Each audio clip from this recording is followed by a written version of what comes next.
Slouched over in a chair, her sullen eyes staring at the ground, Gulmina is a teenager filled with shame. Pulling back her pretty headscarf, she reveals deep scars across her face. Her 17 years, a life of pain and suffering. My family married me off when I was 12 years old, she tells me. My husband was 60. Every day he would beat me. I would cry and ask him to stop, but he just kept on beating me. This small, fragile girl pleaded with her parents to help, but they refused. My family would hit me when I complained. They told me, "You belong in your husband's house. That is your life." After 5 years of abuse, Gulmina finally gathered the courage to leave her husband in Pakistan, running away with a young Afghan man to Jalalabad across the border 5 months ago.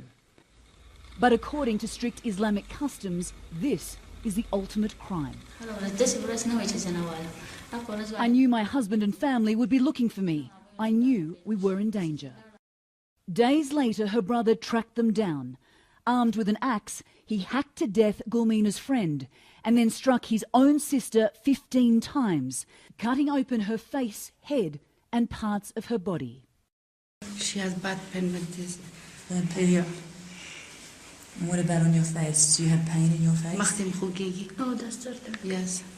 Left for dead, Gulmina was brought to the emergency department of this hospital by a stranger. With part of her brain hanging out of her skull, neurosurgeon Dr. Khalid held out little hope. We took her to the operating theatre and she'd already lost a lot of blood. Her injuries were horrific and her brain had been affected. We didn't think she would survive. Due to the life-saving treatment by the doctors and staff at this hospital, Gulmina miraculously survived. But the problem was who would care for her, considering her family had disowned her. Now, the government and authorities knew full well that she was here, but due to the stigma and circumstances, they wanted nothing to do with her. For 2 months, she stayed in this hospital, doctors donating money to pay for her medicine. Finally, a women's organisation took her in, giving her the love and care she so desperately needed. Gulmina is one of thousands of women living in shelters across Afghanistan, many of them victims of attempted honour killings.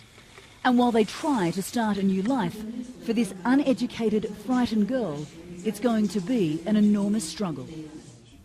And if we send her to her family, she's going to be killed. I mean, as far as the family is concerned, she's dead. And at times, Gulmina wishes she was, having attempted suicide several times since arriving at the shelter. I want to kill myself, but they won't let me.